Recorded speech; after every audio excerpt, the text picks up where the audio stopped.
మీకు తెలుసా, డెంగ్యూ వ్యాధి ఏడెస్ దోమ కుట్టడం వలనే వస్తుంది. ఇది పగలే కుడుతుంది, మంచినీటిలో మాత్రమే పెరుగుతుంది.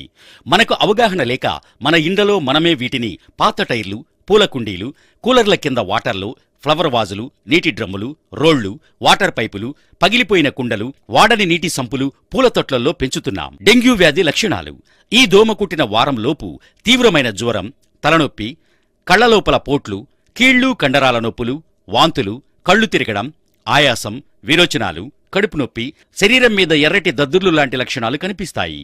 అరుదుగా చిగుళ్ళు, ముక్కు నుంచి రక్తం కారడాన్ని కూడా గమనించవచ్చు. మన శరీరంలో రక్తస్రావాన్ని అరికట్టే ప్లేట్లెట్స్ సంఖ్య గణనీయంగా తగ్గడం, రక్తం పలచబడడం ఇలాంటి లక్షణాలు కనిపించిన వెంటనే డాక్టర్ను సంప్రదించాలి. డెంగ్యూ సోకిన వ్యక్తి 1-2 వారాలలో తిరిగి కోలుకుంటాడు. అప్పటి వరకు విశ్రాంతి తీసుకుంటూ మంచి ఆహారం మరియు పండ్లు, పండ్ల జ్యూస్, మంచినీరు, ఓఆర్ఎస్ లాంటి ద్రవ